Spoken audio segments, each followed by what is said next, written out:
chemo and everything, it affected her voice. Mm-hmm. But she talk real low like this. You know what I'm saying? So y'all was still drinking. Oh, boy, that's Mobile. Day, that's boy. Mobile for you, boy. You don't even let your mama. Boy, that lady used to be trying to get up and do stuff around the house. That was the only time I was ever able to talk back to my mom. Okay. She used to come home. She trying to cook. I said, "Bro, what you doing? Walking around?" You talk to her, "What you doing walking around?" I just look at her like that. She was looking at me. I've been through a lot. But only one thing ever really sticks to me. No matter what I go through, it always affects me. When I hustle up or don't have a dime, I'ma go mine. Good times and the bad times, they heavy on my mind. Tapered up or I'm starched down. Either way is mine. I feel fine, but everything around affect my vivid mind. Welcome to a Vivid Mind podcast, the official podcast for Young and Cultured Luxury Lifestyle brand. I am your host, Sid, a.k.a. the king of all things dope, King Dopamine, King Dope. I basically like talking to people who inspire me, who lead me to the next steps in life, who show me something different, something new. And not like new as in, oh, I ain't never seen that before. New as in, I ain't never seen it done like that before. And what a lot of people don't know is I had been thinking about doing this podcast for about a year. But you were the catalyst to make me go ahead and jump out the window, jump off the plane, jump off the planet, and God say, I got you. You know. So without further ado, I'd like to introduce y'all to a mob legend in his own right. He blew up outside the city and brought his blow up home. Mr. Malcolm, Mr. Fandoms Anonymous himself. Yes, good morning, Bishop. Good morning, Bishop. How you doing? praise God. Praise God. We are here. All right, so it is a customary, what am I saying? It is customary that whenever you come on this platform that we do something ice breaking. You know, we've already broken ice multiple times already. However, I gotta break the staleness of what's happening right now. You dig what I'm saying? They don't like it when it's like this. You feel that? It feels like the stale crackers you get from a cafeteria. Yeah. Or you thought you was getting fresh bread, but they ain't give you the bread of Jesus. They gave you the bread of Joseph. Yeah. That was nasty bread. That bread is sold at B&H on Halls Mills Road. So, as always, we're going to play our little game. Da-da-dum. Dumb questions for smart people. Hey. It's a lot of questions out there. Some of them are dumb. And some of y'all ain't smart. All right. Describe yourself in one word. Resilient. Why resilient? Because each and every bad thing that happens to me, I always find a way to shed that skin and get out of it. I had a therapist tell me that. Oh, so you go to therapy? Yeah. Okay, we're going to get into that later. All right. Question number 2. You encounter 2 doors and 2 guards. One door leads to doom, the other to ice cream. One of the guards only tells the truth. The other one only lies. And you don't know who's who. You have to choose the right door, but you can only ask one question of one guard. What do you ask the guard to pick the right door? See, I'm very visual. Very visual. So I'm going to be paying attention because if there's one door that's leading to doom and there's one door that's leading to ice cream, right? Mm-hmm. So you think of doom, you think of fiery furnace, Shadrach, Meshach, and Abednego, burning, hell. And then you think of ice cream, you think of a cold room. Mm-hmm. So I'm going to pay attention to the clothing that each guard has on. Mm-hmm. And I'm going to say, where you bought that thermal from? He gonna say, oh, I got that on Walmart.com. That's the dough with the ice cream. The one that he say he got it from Walmart.com. I know he got a thermal on, so he cold because this dough gonna be cold. Ain't no cold temperature, nothing that's doom and gloom. It's gonna be hot. Think of a bomb going off. It's gonna be hot in that area. Think of a fire. I mean, that's true, but all right, for heaven's advocate, right? Okay. Doom and gloom is stuck on top of Mount Everest as well. I was gonna say something. We don't go up there. Now that's funny. That's funny right now. All right, I take that answer.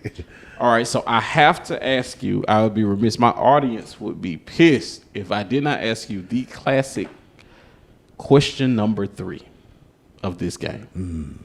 Are you ready? All right, now y'all make sure y'all watch because you're gonna have to jump in them comments. Who would win in a fight between Iron Man and Batman?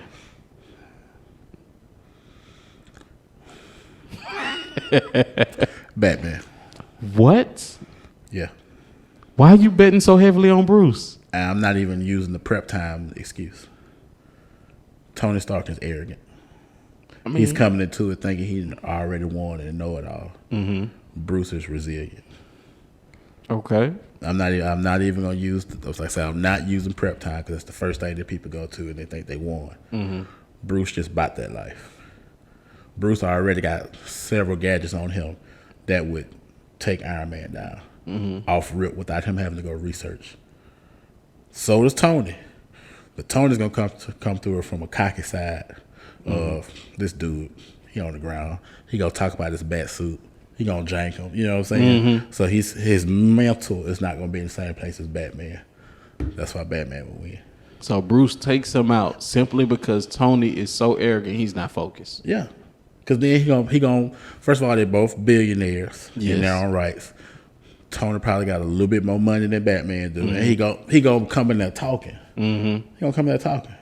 It's just like we saw Draymond and Jaylen Brown. Mm-hmm. Draymond doing all that talking. Yeah, they still won championships and everything, but them couple games, Draymond getting fouled out of every game because he was just doing a bunch of talking and not producing. Mm-hmm. Yeah. Okay. Yeah. All right. Hey, y'all getting them comments. If you think he wrong, tell him. Tell him, but you got to explain. You just can't say the man wrong. You got to break your reason why. Why he wrong about this situation? Because, hey, I got to tell you, my last couple guests said Iron Man. They said Tony got Bruce. I mean, it's the easiest thing to pick, especially when we talk about people who are not comic related, or and the only thing that they can go off of what the last couple of movies they seen. Of course, you pick Iron Man because you're used to him now. The media has made you used to him and everything that he is. Mm-hmm. Reality based, it's gonna be Batman. Wow. All right, Gotham City. Sound like you got a winner. Mm-hmm. All right, so how we start? It's like how we always start. With the beginning, duh. Mm-hmm. You say in the beginning was the Word. The Word was with God. Yes, the Word was God. Yes, sir, Bishop. So we're going to go to the genesis of Mr. Banks here. Take us to your genesis. Who are you once you began your life here? Who are your parents? How did they shape and mold you? Do you have any siblings? Where was y'all living? Let's go back. I was born to the late Angela Elizabeth Jones and Malcolm Thaddeus Banks Sr. You know, the two folks grew up out of the bottle. And I grew up in DIP off Clubhouse. I got one sister. She's 13 years older than me. Okay. You know, I try to, tell these girls out here I'm very special because my mama tools was tied and I still got here for you. That's a back line. Yeah, you can't use that with everybody. I ain't used that line a couple years, so it's old now. I just use it as a joke now. Yeah. But yeah, my mama molded and shaped me. All by herself? Yeah. So what was senior? Over there at the bottom. And for those who aren't familiar, name streets in the bottom. So Cedar Avenue. Cedar Avenue, right there by the Dr. Yvonne Kennedy Auditorium. You know, JRT Rick. You know, right up in that little area. Right Franklin, there. White's Barber College. There you go. There you go. Bishop State. That's the area. That's the area. bottom. That's the bottom. You are familiar if you've been here for Mardi Gras. That's a very popularized spot for Mardi Very Gras. popularized spot. Okay, so you grew up in the dip, but you're dip. aware that your pops is in the bottom. Yeah. Okay. I So see him every once in a while, you know. Okay. But he wasn't active. Okay. He wasn't an active father. Okay. Yeah. Has that affected you in any way? Very much so. What? Yeah. To the point where I have no choice but to get it. Because I had to learn how to get it. Okay. And that's not to say that people didn't help me along the way. Yeah. In me getting it. But when you can have a father figure around, you can have an uncle, you can have older homeboy that's in his 30s or 40s to give you game and give you knowledge. But all seeds grow from a root. And there was no root, you know, established root. Yeah. You know, so at the end of the day, I had to replant myself with what I was bringing in, what I was thinking. Were there plenty of failures? Absolutely. But I'm still in that process of matriculating under the soil. Okay, so let me ask you this. What elementary school you went to? South Brooklyn Elementary. Oh, yeah, you was in the dip for real. Yes, sir. For real. Most people don't even know South Brooklyn exists. South Brooklyn Dragons. Yes. 5th grade, King of Mardi Gras, very first one. You know. Take it back, man. We're gonna keep it. We're gonna go real. We're gonna go out real. I was the first King of Mardi Gras, South Brooklyn. Hey, at South Brooklyn, I went there 3rd grade. I do not remember her name. You 3rd grade, you had like Miss McGow. What year you graduated high school? 2009. Oh, so we graduated the same year. So hey, we was at South Brooklyn together then. We probably was. Yeah. I was the only person I really remember. I had a best friend named Andrew, who was in class with me. He only became my best friend because him and my favorite uncle had the same name. It was a guy there named Matthew. Matthew Hunter. Yeah. Yep. I saw Matthew the other night. So what made me mad about Matt was Matt had the Sauconys. And I didn't have Sauconys. And he was it was so fresh he had them. Yeah. Everybody wanted to be his friend because he was wearing the Sauconys. Yeah. And that don't used to make me mad. We used to be out there fighting. But the interesting thing about going to South Brooklyn was that was the first time where I used to print out color Dragon Ball Z pictures and sell them in class. And I would sell the black and whites for 25 cents and the colors for 50 cents. And if it was like a special one, you know, like that picture that got Super Saiyan 2 Go 10 and you know what I'm saying? All of them, that went for $1. Right. And they was in class buying them. Yeah. Oh, you was banking early. Yeah. I would leave by $4-5 a day. Yeah, man. South Brooklyn was a special place, man. People don't understand how special a place it was. My sister went to South Brooklyn. So some of the teachers that were there when I got into South Brooklyn were still there. My 1st grade teacher, I still talk to her to this day. Shout out to Veronica Lee. That's my girl right there. And then Jennifer Fields, my 5th grade teacher. I still chit chat with her. I mean, a lot of the other Miss Husong, I still talk to Miss Husong. That's crazy. So, South Brooklyn, man, that was a place to be. It definitely was an important part of my life. It was its own ecosystem. Yeah. We had a built jungle gym. Yes. Like they hand built that. Yeah. You know, I look over there now. You pass by, it's all torn down and everything. Like everything we did in PE was crafted, hand done. Yeah. Like who would have thought to take an old oil barrel, cut out the top of it, cut out a hole in the bottom of it, and implement a board in the middle so for little bitty kids can throw the ball in there and it roll back out. Like they made that stuff. You know what I'm saying? How you remember that? I don't even remember that. But I'm locked in. I'm all the way locked in South Brooklyn. Like That was my school, dog. That was my That's school. crazy. That was my school. Wow. I actually went this past spring or so. Mm-hmm. I actually went in online. I actually got it from Miss Husong. Mm-hmm. I got the old South Brooklyn Dragon logo and made shirts What? and sold them. People was buying them? People was buying them. Man. People was buying them. That's I'm gonna do crazy. another run close to Christmas time. Okay. But yeah, people. I got the actual design in my machine now. People was buying the South Brooklyn Dragon T-shirts. Yeah, I'm gonna have to give me one. Have to give me one because I am part of the alumni association of South Brooklyn Elementary School. Love it. Love it. All right, so you go from being Mr. Mardi Gras King, the first ever Mardi Gras King at South Brooklyn First Elementary ever. School, to you go to Dale Williams or you go to They was elementary. Oh no, that's right. That was Yeah. the other elementary school. So did you go to Pillins? For one dreadful year. Pillins made or break people. I was broke. Wasn't used to those type of Negro children. What you say? That is I went from Happy Land, South Brooklyn to Doom. That's the guard that was at that door. yeah. That place had no windows. That's for real. It really didn't. Pillars had no windows. Then I had to start dressing out for PE, and that was weird. Mm-hmm. And I was in pace class with Mr. McCook, you know, because I already knew Mr. McCook from Brooklyn when he was the Entrada teacher. Like, I don't remember that. Entrada was for gifted kids. And then you got in middle school, you went to pace. Yeah, So I was in pace. I was in pace with Mr. McCook. That's the only thing that kept me sane in that school. Because I knew a couple hours after that, I can get away from these bullies. You know what I'm saying? And going on to pace, and I'd be in my little safe haven. So after they run you off from Pillins, where you go? Good old Dunbar Magnet. Oh Lord, performance arts. The performing arts. It's Dunbar Magnet. So you had to have a talent or at least a skill they could work with to get into that school. Oh, well, let's get ready to laugh, people. All right, so my uncle, I idolized my uncle to death. My uncle plays drums in my church. My uncle is in his 60s, going on 70, still plays drums at our church.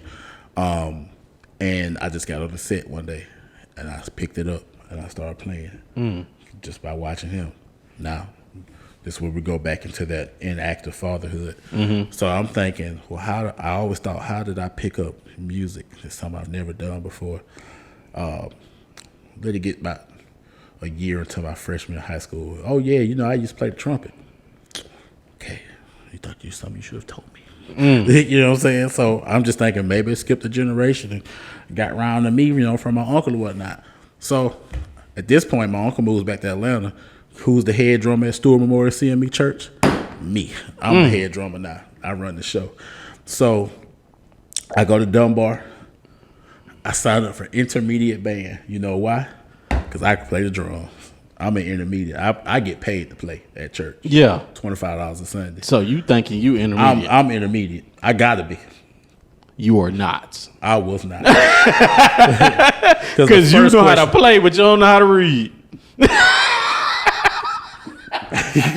The first question, shout out to Ginger Youngblood. The first question Ginger Youngblood asked me, can you read music? No. If my life was a movie and we're at this point, this is when the stamp comes down and says beginner. So I got bumped down to beginner. And now it's time to try mouthpieces out because I believe Ginger Youngblood saw I was not going to be a drummer, you know. And I'm glad she did. So we tried every single mouthpiece. The only mouthpiece that fit my lips was a tuba mouthpiece. Wow. And I started playing tuba at 7th grade. And was it easy to learn? Very. Picked it up. That's crazy. Picked it up like nothing. Meanwhile, I'm in middle school, and I'm sick of going to PE. So I'm like, I'm going to take band. And I tell them, they say, choose what you want to try. Okay. I'm looking at them drums. They ain't going to be my way. Sorry, y'all. Drums ain't going to be my way. So I tried this trumpet. Okay. Because I had a best friend in middle school named Carlos. Carlos played saxophone. Carlo played. He didn't play the saxophone. Carlo played the saxophone. You understand what I'm saying? He made that thing sing and twang. Oh yeah. You know what I'm saying? So now what middle school we at? Burns. We had Cranford Burns. So you Montgomery Burns. Yes, that's exactly how it felt. So I grabbed me this trumpet. Right. And decided I'm gonna try and play trumpet. Right. Yeah, I was trash. I was horrible. Listen, they just stopped there. Oh, that's how bad I was. Right. And yeah, so you picking up trombone, I mean not trombone, a tuba, that's great. Picked it up, ran that whole 7th grade year. 8th grade immediately got bumped up to jazz band and advanced band. Wow. That's crazy. Yeah. Yeah, by the time 8th grade year showed up, I was in drama. Immediately got bumped up. They was like, yeah, we're going to bump you up to jazz band and advanced band. I was like, great. You know why? Because I get to wear the silver shirt with the black emblem on it. Mm-hmm. That mean you're cool. Yeah. That's when the girls start looking at you. Yeah. It's crazy to think that you're now. Jazz band. That don't even sound cool to people. They don't. But back in the moment. Back then at Dunbar, yeah. If you was in one of the top performing groups or something in the school, you was somebody. Okay, then. Yeah. So it was kind of like you was in Ghetto High School Musical. Basically. Okay.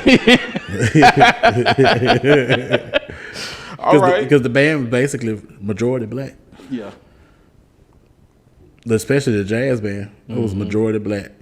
I'll never forget, we got put in a retrack for somebody and they wanted us to play for somebody that was coming to the school, and we all said no. So y'all let us have a retrack. What? Yeah. They let us have a retrack. That's crazy. We wanted to play. Yeah. You know what I'm saying? But that was just y'all leverage. Yeah. We ain't been practicing El Gato Gordo for nothing. I had a solo. And I wanted to go to Gatlinburg. Oh, yeah. Yeah. Definitely wanted to go there. Definitely wanted to go to Gatlinburg because I had a solo then too. The Curse of Tutankhamun. I had a tuba solo. Ripped that thing at Smoky Mountain Music Festival. You still got some footage? Man, you know we ain't had no cameras all that like that back then. Somebody got that was 2003. Somebody got the pull out with the screen coming in over here. And a lot of parents didn't go on that trip. Oh, yeah. That means some people was doing something they ain't had no business. We ain't gonna get into that. All right, so at this point we're gonna take a little break and then we're gonna come right back with my boy. Hey. What it do, family? This your boy Sid, aka King Dope, the king of all things dope.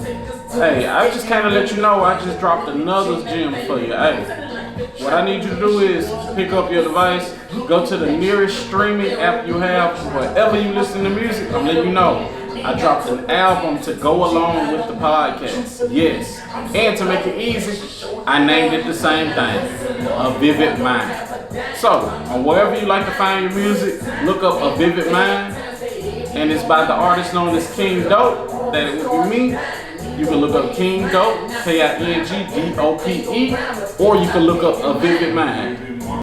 So, you go on the Gatlinburg trip, you hit your solos. Hit them solos. All right. So now. Got a certificate too. I was too hyped. You getting ready to go into high school. And my mailbox is full of letters like Harry Potter was when he trying to hide that one letter. They kept sending a bunch of letters. Really? Yeah. Why they want you to come? It was full of letters from BC Rain. Oh, they want you to be in the band? Yeah. It wasn't happening. Why? Why don't nobody want to be a Red Raider today? I saw my musical prowess. And I saw BC Rain in Mardi Gras. Oh, they wasn't on it. I was here. They were here. So if you had a choice of that caliber of school, who was you going to go to? Without knowing anything? Yeah. I would have went to LaFleur and gotten the Flores band. Because that was the band to see back then. Even when my sister was at LaFleur. I mean, I'm a little contrary to that. But, okay, I'll let you have it. Who you got? It was one or two things. Either you was a leopard or a wolf. But Blunt wasn't humping like that. Blunt wasn't humping on LaFleur, and LaFleur was marching 220 now. They would. What is 2005? Blunt is the best band in Mobile now, and has been for the last 10 years. That's because Mr. Starworth though. Anytime I came home from Mardi Gras, I saw that Blunt was the best band in the city. Yeah. But them years right there. Yeah. I remember. 3, 4, 5. I remember. Blunt And the 100. reason why I remember is because Blunt and LaFleur is considered a rival game. Correct. And even though they're not even rivals for real, but it is a rival game. Mm-hmm. And more than the football game, you going to see the halftime. Absolutely. Them bands is finna go at it. At it. So, okay. And I do remember while I was at Blunt, which is 2005 through 2009, that's when we did raise to that prominence that you're talking about. Mm-hmm. And I remember, matter of fact, I remember the game when we finally beat them. Yeah. Because 2010, the floor was horrible. Yeah. They had like 20 members. That's crazy. It's bad. But that's because everybody had got them scholarships and they had went off, man. Exactly. 2009 was a big year. Yeah. For band scholarships. Yes. To go off to school. It was a big year for a lot of different kind of things going on, man. I think our class was the most eclectic class that I've seen in a very long time because, like I was explaining to my wife, because she went to 1 or 2 schools down here, but she didn't graduate down here. Mm-hmm. You know, so the bulk of her high school experience wasn't here. You know, but I was explaining to her, I said, at my school, the popular kids, like the best player on the basketball team, best player on the football team, the best looking cheerleader, and the best person in the band, like all of those people, all of us took honor classes, dual enrollment classes, AP classes. Like they were star athletes and star students. Star students, yeah. And prior to that, I had never seen that anywhere. Mm-hmm. And was it like that for you where you was at? At Murphy, it was a mix. Okay. It was a mix. You had a lot of people who, you know, Murphy was big on those AP classes, you know, all that. By that point, I had kind of slid back on education. I wasn't saying I wasn't smart, but it was music. Music was literally at the forefront. You wasn't feeling what they was doing with school. Right. I did what I was supposed to do in school so I could live. Understood. You know.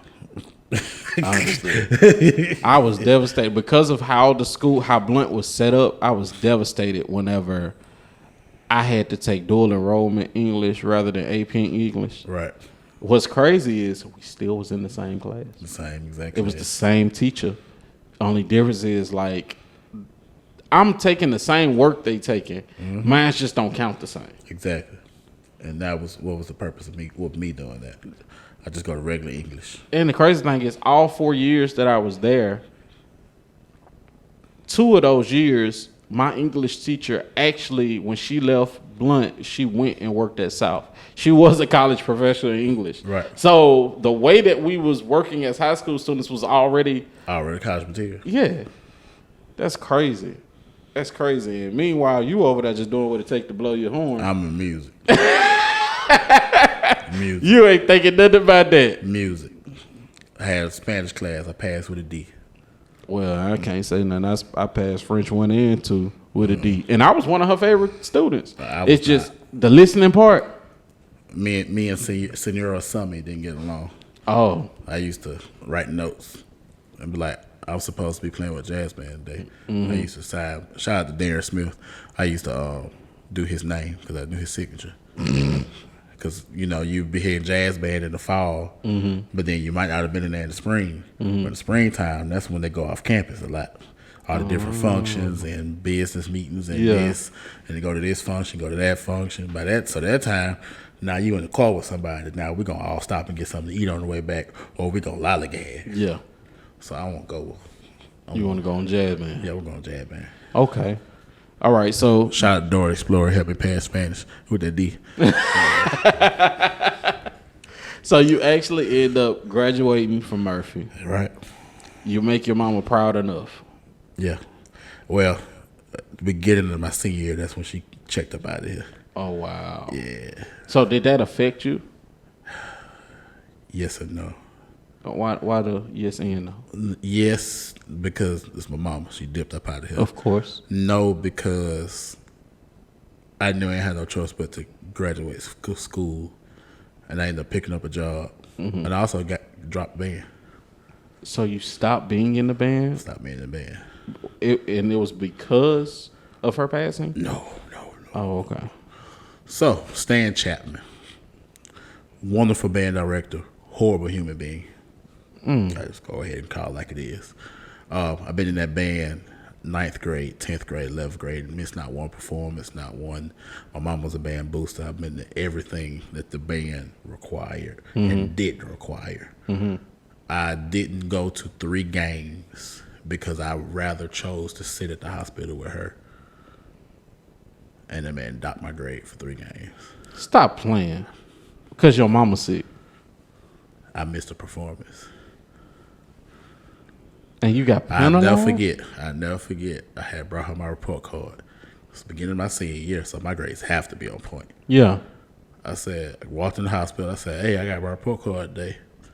And we used to call her the Godfather because chemo and everything affected her voice. But she talk real low like this. You know what I'm saying? So y'all was still drinking? Oh, boy, that's all Mobile. day, every day, That's boy. Mobile for you, boy. You don't even let your mama. But that lady used to be trying to get up and do stuff around the house. That was the only time I was ever able to talk back to my mom. Okay.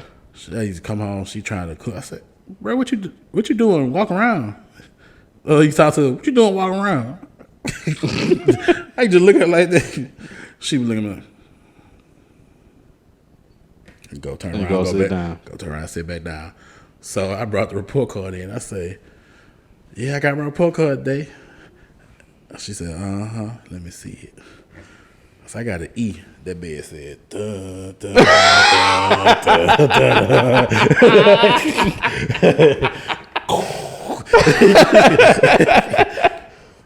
I gave her the report card. She looked at it. She said, "I get out of this hospital, I'm gonna go up there and beat his ass." She said it just like that. Yeah, that man flunked me for the performances. I dropped band right then. That's just crazy. Dropped band right bro. then. So now, me not being in band, still needing band to keep my skills straight from now, which was November, going into the spring and the summer to get ready to audition for college. What was I going to do? So I picked up a job at Waffle House probably about a week or two after not Waffle House, Food World on DIP. Now, I've been going to this Food World all my life, even back when it was Dale Shams. Yeah. So I know everybody there. I know everybody in the meat market, the deli, the cashiers, everybody. Now it's food for no, it's Piggly Wiggly now. Nah, Right? it's dusty. and Food ugly. champ. It's dusty and ugly. Now they let it fall. It's like B&H. B&H look better than it. It showed, but they sell that old Dutch ice cream in there, and it's fresh made in there. That's true. That's true. But so I wanted to apply for a job. Got a job. This guy walks in. He has on purple gold shirt, and he has a tuba, sousaphone around his neck. And I asked, I said, "Hey, you play for one of the Mardi Gras bands?" His name was Marcus Johnson. He was like, "Yeah, I own Bay City Brass." I was like, Okay. I said, y'all looking for 2 players? We always look for 2 players. So I started with Bay City Brass that year. I've been playing with Bay City since then. That was the first 2008. So you've been playing for Bay City Brass since 2008. 2008. Wow. Yeah. So that's how you kept your skills sharp. That's how I kept my skills sharp.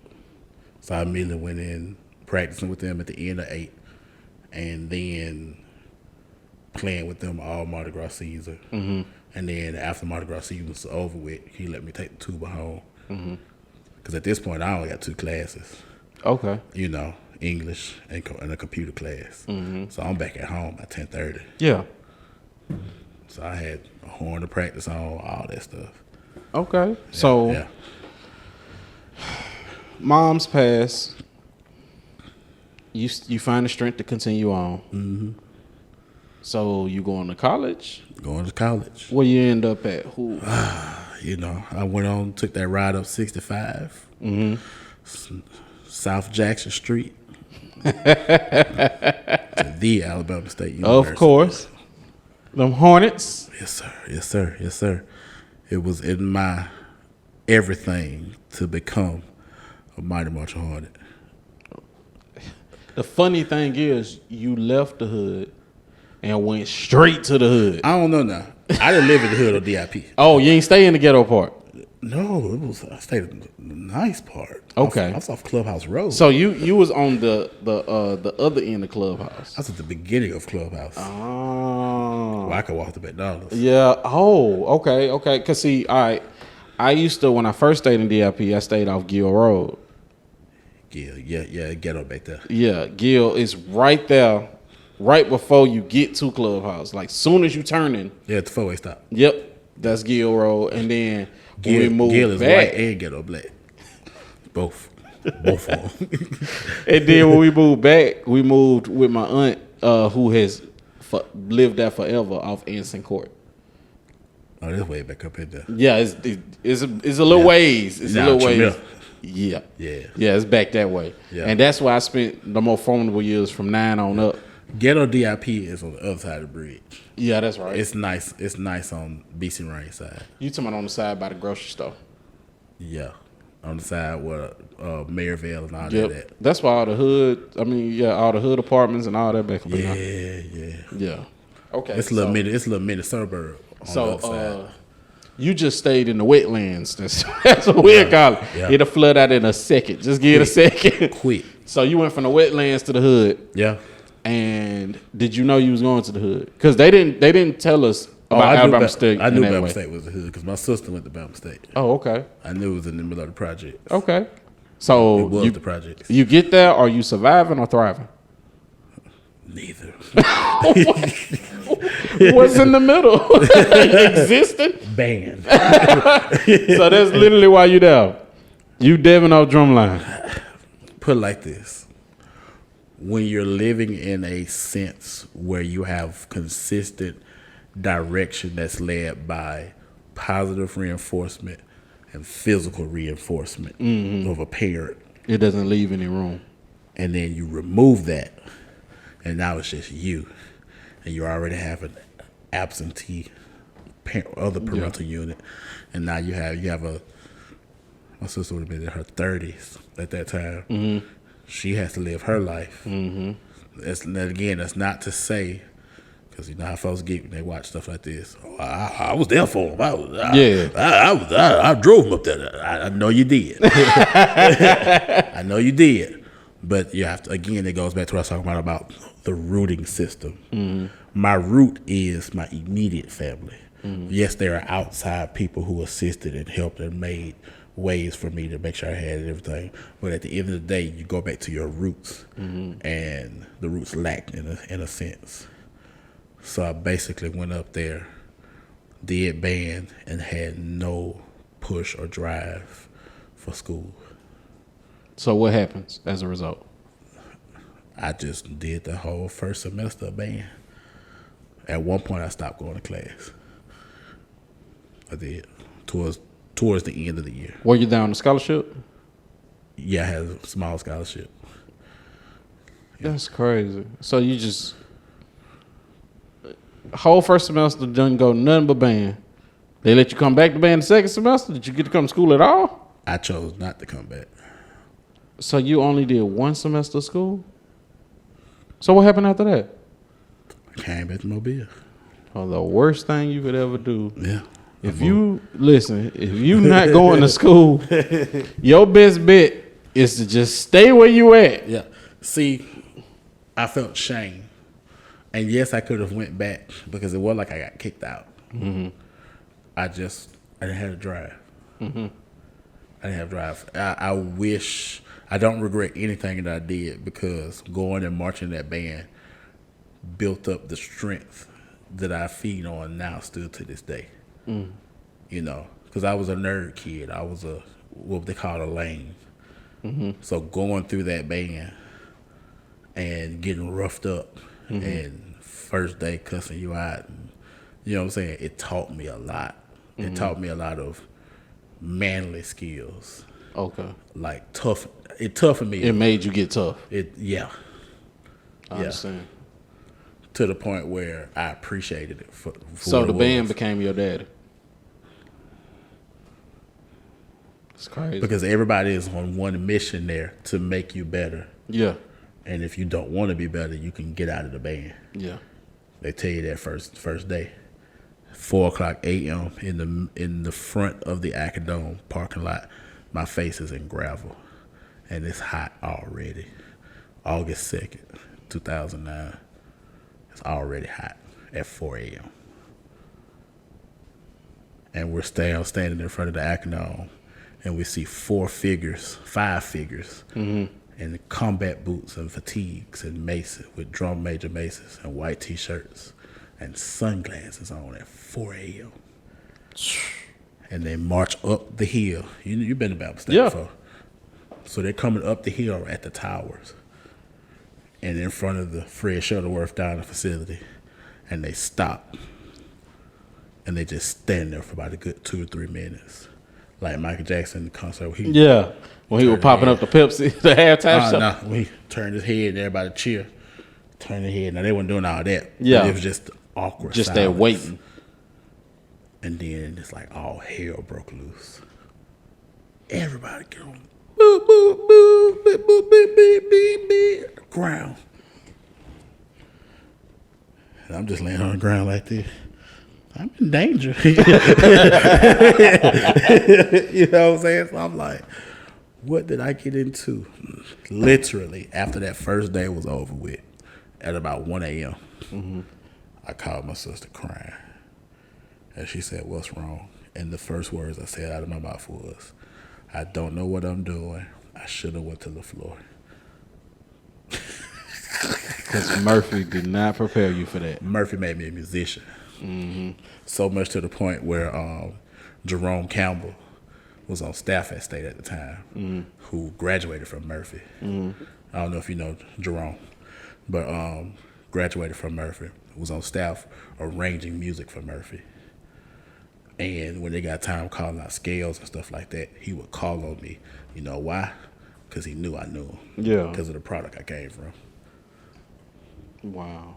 So, yeah. It's rough.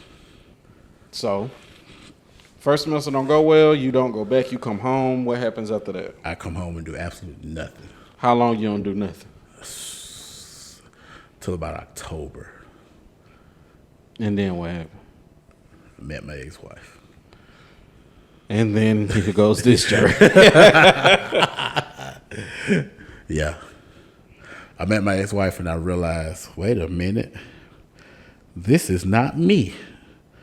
Why have I picked up smoking weed? But how long? How long were you together before you had that realization? Oh, no, bro. It was a realization from the get-go. Because I liked her. I lied to her. I told her I had a job and I was going to school and everything. So you basically built your relationship on a lie. I did. And then I confessed. She still hung around. Because she said she saw potential in me. As she said. I got to excuse my Unc foot be getting sleep. But yeah, I woke up then. Because I saw somebody I liked and I wanted to be with. And nothing that I was doing was going to equate to it. So Being I just able straight to be up with confessed. them. Okay. I was just like, look, this is what I'm not doing nothing. And it's not, that wasn't me. Yeah. It wasn't me. You probably would never thought that if I never told you just now. No. It wasn't me. But I realized also that I hadn't grieved. Because it don't sound like it. Because at that point I knew after she left out of here, I knew I had no choice but to keep on moving. I couldn't stop. But you needed a moment. Yeah. Yeah. And then you meet who is now your ex. Yeah. And that's who motivates you to get yourself together. Not even, it was some words she said, but it was the art and the idea of, I like this person and nothing that I am now will this person accept. So I need to do something. Yeah. So at what point does the boat that's dragging you out of the gunk become the weight that's attached to your ankle? I don't know. I feel like it was all together. I feel like I was in a sinking boat with an anchor attached to it. The whole ride? Oh, you talking about? Oh, you talking about with the relationship? Yeah, the relationship. Oh, but that's a whole different podcast. Okay. All right. So before we get into that, we're gonna take a slight break and come back to it. What I need you to do is I need you to go to www.youngandcultured.app. I repeat, www.youngandcultured.app, and get you one today, man. Because if you ain't got it, you left out. And one thing you don't want to be is left out. Because trust me, everybody's about to have this shirt. So you meet the one, so you think. And that's why you start getting yourself of caliber to have her. And for myself, too. Okay. I said I wasn't doing nothing. Absolutely nothing. I was playing drums for church. That was it. Okay. Yeah. So. Like, I would literally play drums. Like, I started smoking weed, like, August of 10. And I stopped December of 10. And I ain't picked it back up since. That's how you really knew you were in yourself. But you was doing it because you was feeling pain? You was... a friend of mine brought it over. He said, come on, just try it. Because I was already smoking Black and Miles. I picked that up from the baby. Everybody who graduated in 2008 through 2012, by the time you went off to college, you was smoking blacks. Wine wood tip. Yes. Yeah. My wife still be blown when I tell her I used to smoke blacks. And you know what? Every once in a while, when I feel like if we about to have a ratchet good time, yeah, I stop at the store and get a black. That's crazy. It's only during Mardi Gras. Yeah, okay. Like, you know what? Today is about to be one of them days.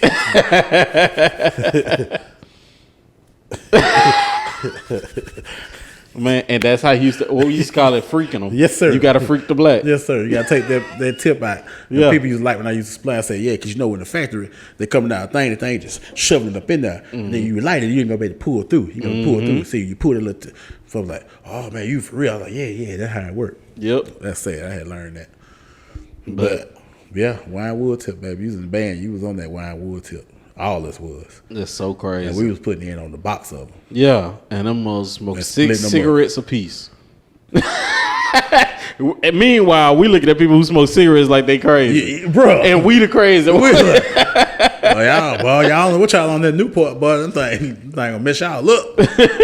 Meanwhile, the Newport smoker laugh. Nah, bro. We was on the wine wood tips hard. That's in so the band, crazy, like bro. hard after practice. And I don't. The crazy thing now, I have bronchitis flares and all kinds of stuff, bro. Like I shouldn't have been messing with that Highly stuff. divulged, but it was another thing. You know, we picked that up. We're on the wine wood tips. We doing the band thing, and pick up the whole weed thing. And I'm literally, this gonna sound so bad. I'm literally getting out of church on Sunday to get my payment for playing drums and riding around the corner. Because I ain't had no car. Yeah. You know, I didn't get my first car until 2019. Stop playing, bro. So all this time, No family setting. You know how most people in the family, we're going to go and get you a car. yeah.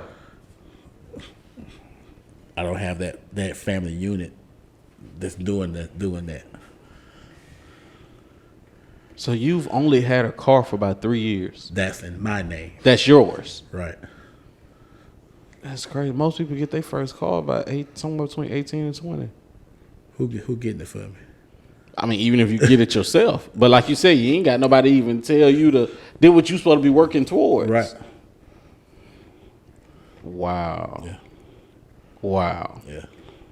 Okay, so when you meet old girl, y'all staying in Mobile? Y'all. She was living in Montgomery. Okay.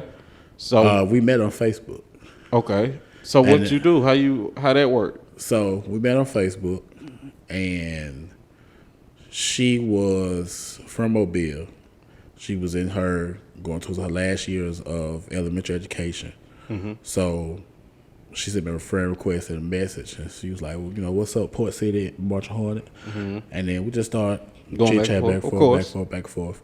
And there was no weird space in the beginning. We both from Mobile. We both marched in the Battle of Alabama State. There's buckets of stuff to talk about. Of course. From Hearts to your favorite Majesty Classic to Godfathers to what stories you know from the band. You know what I'm saying? Laundry list. Okay. So she had to do what was called observation hours for a PE class. So what she would do was come to Mobile and go to her old elementary school. And at the time, her niece was still going to elementary school. So little did I know, they had already signed her paper to cover her for the whole semester because the PE teacher that was there was the PE teacher that was there when she was there. And that's what we don't have in school. I'm sorry, I know this is an offset. No, it's but okay. This is what we don't have in schools anymore. They swap out teachers so much to where the school loses that family setting. You see how I said there are people still talk from to the South people. Brooklyn that I still know, to the point where when they built Gilliard and closed Brooklyn and Delia Williams, I could walk in Gilliard like a celebrity almost because I stayed around. Yeah. I still went and helped teachers that, whether I had to or not, during the summertime, I was asking my mom, "You drop me off at the school?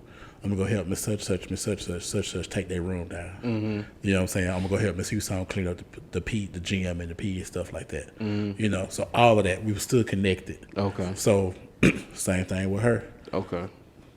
They had signed her paper. I couldn't find out what she said. She was coming out to see me. Wow. You know, so we moved to that level, and we just talking, and she's the one that actually led me back to Christ. At that point, everything's dark for me. Everything's dark. Wow. And I knew, and I told her, I said, I can't stay here no more. I got to get out of here. January 1st, I moved back to Montgomery. Okay. With her. Okay. Literally, January 1st. I was out of here. So you moved in with her? Yeah. Okay, cool. And a couple months later, I moved out. Literally a couple months? A couple months later. We were going to church. I had joined a church she was going to, non-denominational. And you know how some folks in church get, they was on her, you know, like, and she was trying to, during them times, she was really trying to do what was right and kind of stay grounded and rooted. And of course, we're not married. Yeah. So I ended up going to Job Corps. What? What job did you pick up at Job Corps? I did the office administration course. Okay. Because at age 6, I was at Carver campus in Thomasville in class with my mama when she was going for office administration. So I've been doing PowerPoint since I was 6 or 7 years old. Yeah. I've been on Microsoft Word back when the big paperclip used to be in the corner. I remember. You know, so those are skills that I still make money off of to this day.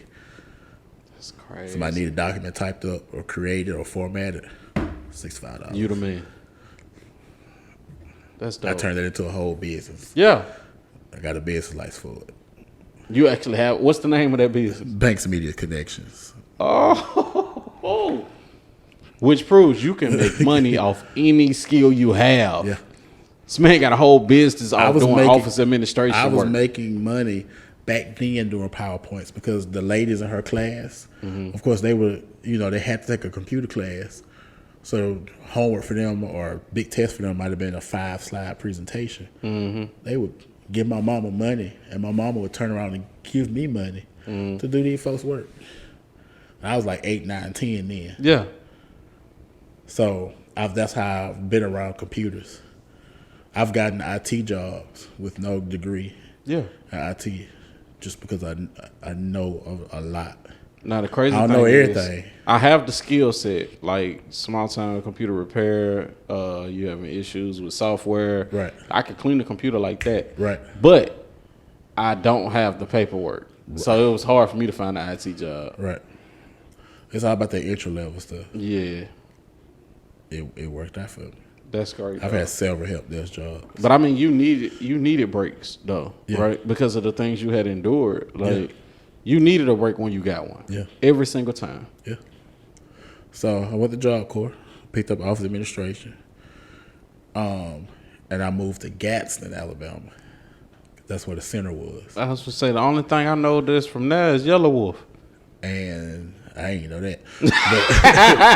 But I was living in Gadsden, Alabama. Beautiful place.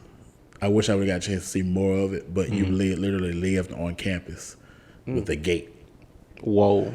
Yeah. Okay. I lost a lot of weight because there was nothing to do. And the good thing was the cafeteria had pink lemonade in the fountain. That was perfect. I'm a big pink lemonade drinker. But I lost a lot of weight playing basketball in the gym by myself. I started playing with other people, just slowly started because I really kept to myself. And then I had a revelation one day that regardless of whatever I came in here for or with, I'm just like everybody in here. Because Job Corps, normally, you got court appointed to be here. I'm homeless. I ain't got nowhere else to go. If I don't go here and do something with my life, they're going to lock me up. And me, I'm big head, like, I just needed, to get my life back on track. So I had to get out of that above mind thinking and realize you basically in the same boat they in. You just ain't got caught in no trouble yet. Or at all. I had never been a shoplifter like once. Yeah. Got caught once. But if you're of our age, you remember the good old Pokemon Yu-Gi-Oh card days. Oh yeah. Oh, and it was popping. Yeah. CVS was my friend. Holographics on deck. But once I realized that, I was like, okay, well, I'm here for a reason. And it was literally doom and gloom there because most people, it's so sad. Most people were literally there because they didn't have anywhere else to go if they completed the program and went home. What? Because if you came there homeless, what are you going back to if you complete the program on time? Yeah. So most people was taking their time through it. Most people taking their time through it because the situation that they left at home was bad. Yeah. I know people that's got kids and married now that was at Job Corps together, like whole families. That's crazy. And they even have programs to where you finish that program, you could now go to the advanced portion of the program in another whole state. And some people worked that system and made their way on up in life. But I knew that wasn't me. Yeah. So they told me 8 months. It's going to take me 8 months to a year to finish the office administration program. And I'm literally looking at the big binder books that my mama used to work out of. And it's basically like they're doing all the lessons in these books. Yeah. So I got there in end of March.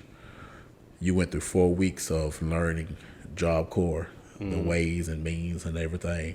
And then you started your program. I was done in July. Wow. And there were people that were in the office administration class that had been there a year prior. And I just came in and just zip right past them. Because of all the stuff I do. Yeah. I know how to file. I know how to type. I know how to do Microsoft Word. I know how to do PowerPoints. A lot of you was just really, I can skip that. I know how to do that. I know how to do that. Yeah. So you just getting it done. Poop, poop, poop, Except poop, for Excel. We're still mortal enemies. Me and Excel are not that cool. I don't even use it.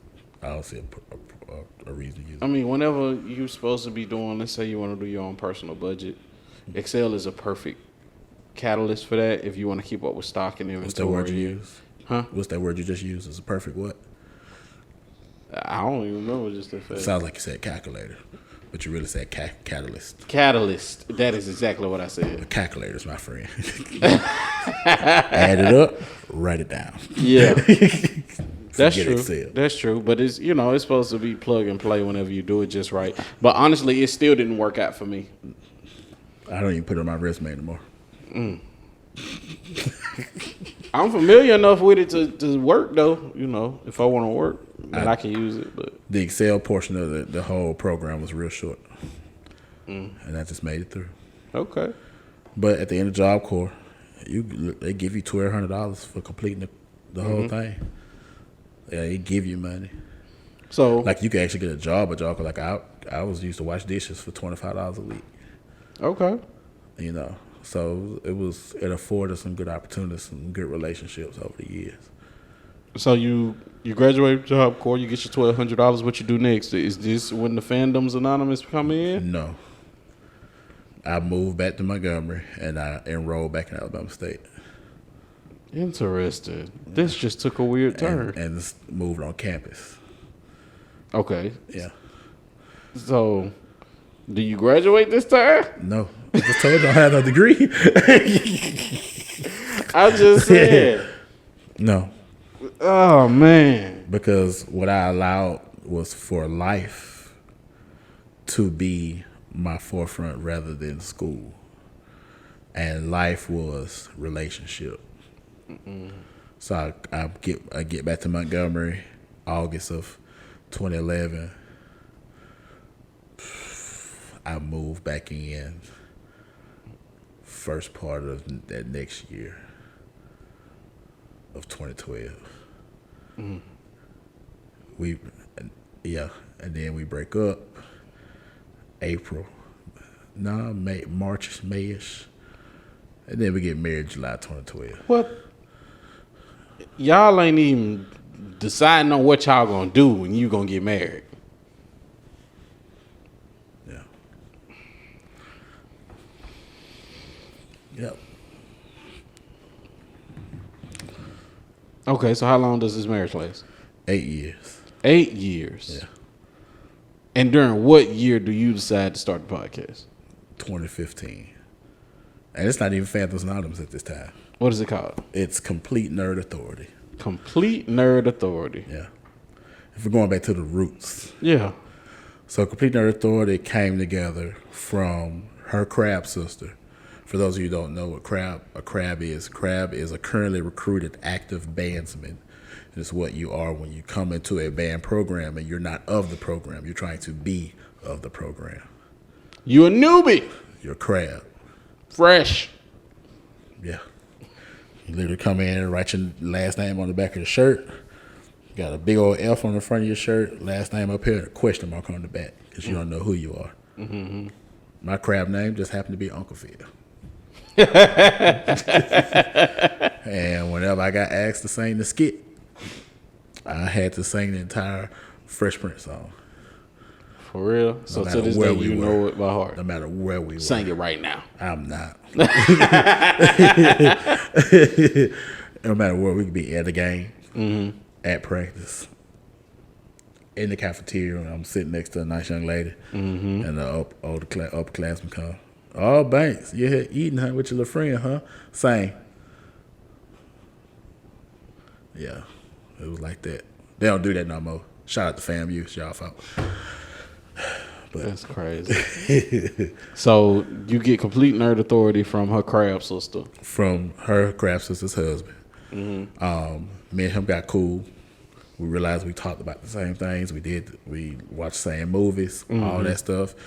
And we come up with Complete Nerd Authority. We build this conglomerate of different people who all had a portion to play in the podcast. It was a video podcast and Facebook page and all that. So everybody has a specific role. Me and him were considered co-founders. I started getting us signed up to go to conventions. Okay. So my very first ever convention that I see anything about on Facebook pops up, and it's in Pensacola, Florida, called Pensacon. And I'm like, the Power Rangers are going to be there. We got to go. So I signed us up. Robert will tell you, I'm very frugal. If there's something we can do for free, we're going to do it. Okay? I found out that 3-day passes were given to volunteers. So all we need to do was have somewhere to sleep and something to drive. And that's how we got on in. That next year, after being established, we said, okay, now let's start going in as the organization. Media passes. I got us I have a mouthpiece on me. Got a sign of nothing slick, just like, hey, we want to come in and do this, whoop, whoop, whoop, whoop. Yeah. And we started getting media passes. So now we're becoming known in the Southeast, all the way up to Huntsville, all the way back down to Mobile, Pensacola, and lower parts of Mississippi. And it's booming. We going to all the conventions. We meeting the celebrities. We having a good old time. We podcasting. We Facebook and people sharing us. We doing it. And then that's when it hit the fan. So the guy I co-founded it with, he liked to do things a certain way. We had 8 people, which we would vote on things. Okay. And then he would go and do the thing that he wanted to do in the beginning. Okay. And as people started dropping off, people started saying, forget it. There's no point in me doing this anymore. There's just a few of us left. And then my boy Kevin Galter, he just said, F it. And he dipped. And I'm just like, okay, all right. Because they want to do stuff like Complete Nerd Authority After Dark, and start talking about weird things with superheroes. Yeah. I don't want to do that. You know what I'm saying? It's weird. Yeah. But, as they say, boys would be boys. I didn't want to be one of those boys. Yeah. So it got to a point where we did the convention here in Mobile called MobiCon. Yep. I remember. We did MobiCon. And we did a lot of interviews, a lot of footage. The guy, he had all the footage. I was asking him for the longest to get the footage so I could edit and put the footage up. Now, when you're working in a partnership, the communication is the key. So if you had a problem with how I was editing footage, you should say something. Yes. So he held on to said footage. And then it finally came out that that's why he was holding on to said footage. Because he ain't like the job he was doing. Correct. But I was the one that was doing all of the editing, period, anyway, from the beginning. Yeah. Any piece of video content that came out, I did. If you go back to that channel right now, the videos with the most views are the videos that I edited and produced. Wow. So, how do y'all end up getting into it? I end up saying, you can have it. And I dipped. After how long did y'all do that together? It wasn't even 2 years. Wow. This crunked up off in 15. So by the time 16 is So ending. this is August 16, and I'm like, you can have it. So do you stop podcasting or do you? I stopped doing everything. How long before you start your next? It was a period of time between August and December of 16 where people were saying, man, I still want to know what you thought about the movie. I like how you be breaking it down. The Flash is coming out. Arrow and all that stuff is starting to build up. Man, I want to know what you thought about that. Now I was just posting on Facebook. And if everybody pays attention to our hashtags, we have a hashtag that says hashtag Norwood Forever. And that's one of our people that passed a couple years ago. And he was like, man, if you start something on your own, man, I'm going to be there. I'm whatever you need, I'm going to help. Okay. And that's when the rumblings got to coming about. And then December 26, 2016, that's when the name Fandoms Anonymous was born. What does that mean? You want to know the truth? That's why we're here. All right. So, of course, we know the word fandom. Fandom, singular, is the thing that you are mostly a fan of. Okay. But when you have a collective of things that other people are fans of, at that point we pluralize it. That's not even a word. And then it's fandoms. The word anonymous, it just sounded cool. Yeah. So I'm a fan of a lot of stuff, and nobody knows who it is. I wasn't thinking on that level. Yeah, you just put 2 words together. And it sounded good. You was rapping. Fandoms Anonymous. It just sounded good. And my boy came to me, he's like, man, what I thought you was trying to say was, like, people go to the AA meeting and be like, my name is such and I'm a fan of this. Yeah. And I was like, well, no, I care, but we can go with that. That's a good excuse. We can go with that. Okay. But that's literally, it just sounded good to me. It sounded like it made sense. Well, now you make it make sense. Yeah. Because you out here in these streets. Big time. And like you told me once before, the pivotal moment for you was You're not even living here, and the mayor accepts your request in order to do your interview. Yeah. And you're still friends with him to the day, right? To this day. I had little inklets in Mobile, like little ink drops of Fandoms Anonymous, but it wasn't full-fledged. Because I was trying to do stuff in Montgomery, but Montgomery is such a cliquish society that I just started dropping little droplets here. I would come home every once in a while and do something. Not to the level I'm doing right now, but just, do this here, do this there, do this, boom, boom, boom. Yeah. But nothing full force. And I knew that everybody that I worked with on the podcast and what we did lived here. Okay. Everybody. I was the only one that lived out of town.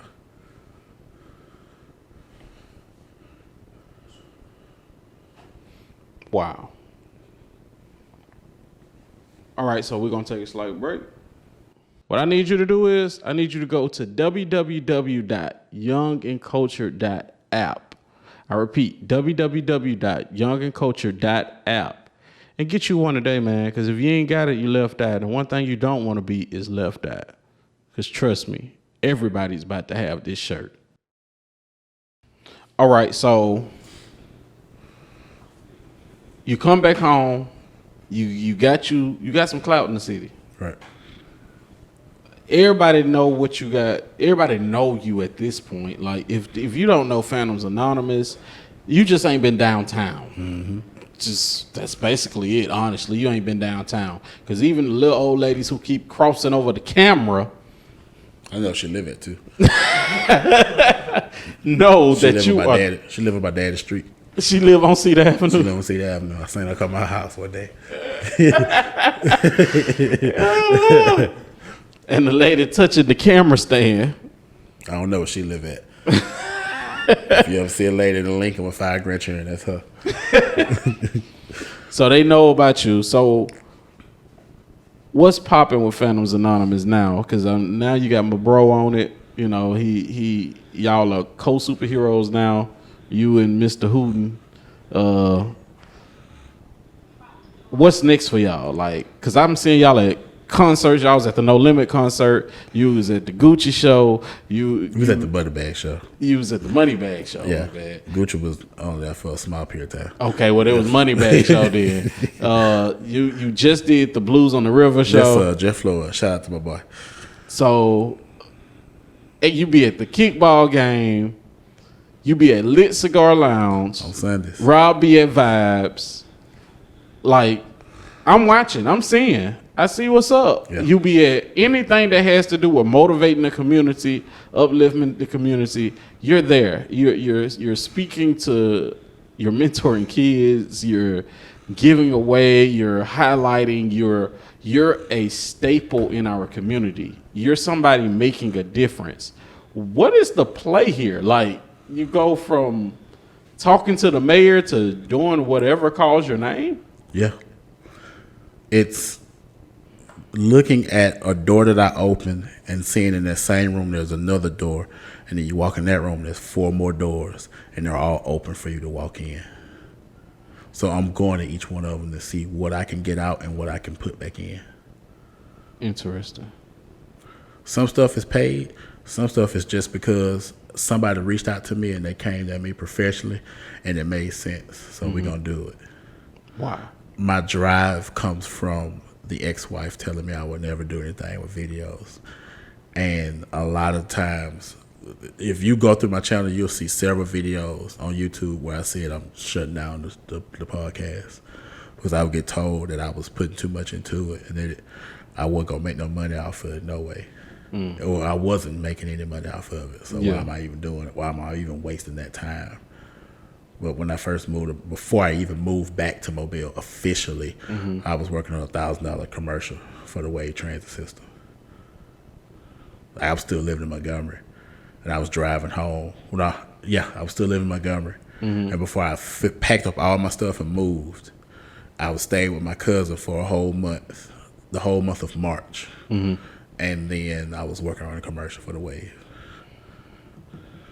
So that was my first big project when I got back home.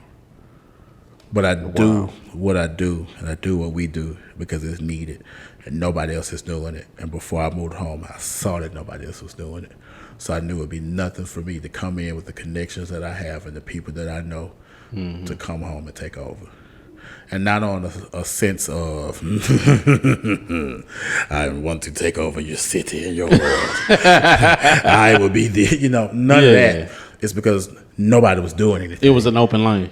It's an open lane. You were going to stand out. A lot of people were just talking. Yeah.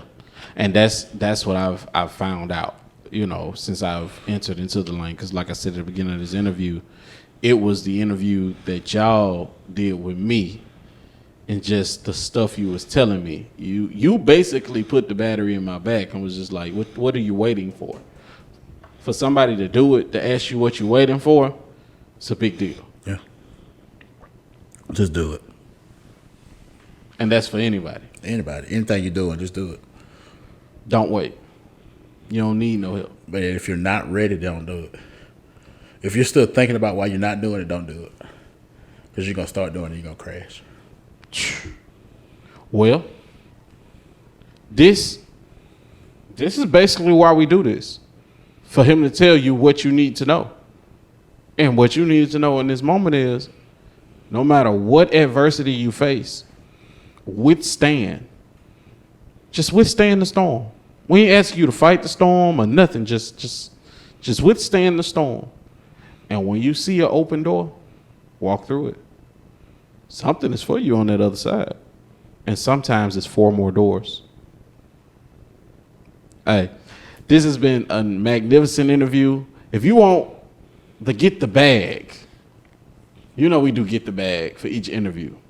If you want to get the bag, make sure you're subscribing on one of these wonderful platforms I got. All right? Go to Patreon, go to Fanbase, and in a minute, they're going to allow for me to get subscribers on Instagram and Facebook. Make sure you on one of those things. You help me take care of my family. And you're going to get the bag from Mr. Banks right here, the one who made it out of nothing. So, until I see you then, live humble and prosper.